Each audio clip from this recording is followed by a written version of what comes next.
playing in the IPL and coaching in the IPL. But I'd missed out on the IPL. I would have loved to have played in it. I think you, towards the end of your career, got a go at it, and then you ended up coaching in it. So, what was that experience like for you?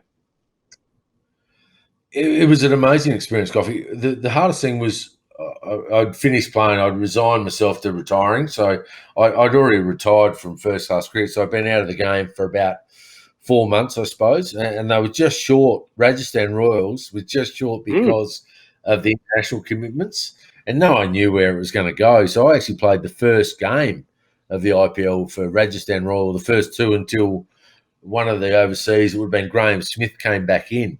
Now, I only played 2 games, and that was, I knew I was finished when I was facing Brett Lee bowling to me in a game in Mohali, and he was fast. And, when you face fast bowling, you're not that confident, Darren. You might say you're a little bit shaky ground. Well, I was on very shaky ground this day, and I realised I should have retired.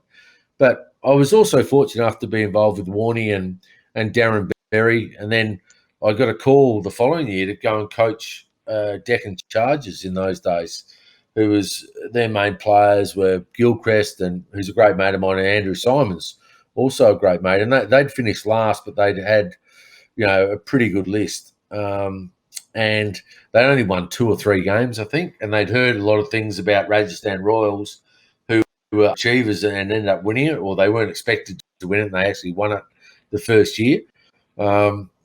And I was lucky enough to take that job on and went from bottom to top.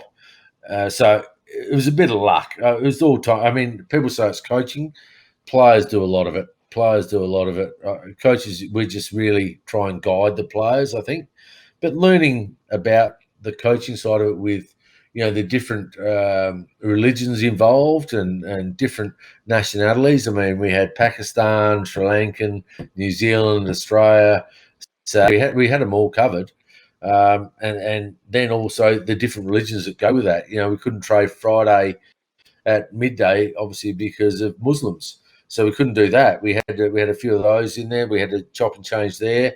We had to try in at different times on a Sunday. So all those things come into it, and it was a great learning experience for me as a coach, and how you go about it in terms of working a group of different nationalities, different religions together, and trying to get the best outcome. So great upbringing as a coach, and then obviously went back to Australia and coached Queensland before getting obviously the Australian job.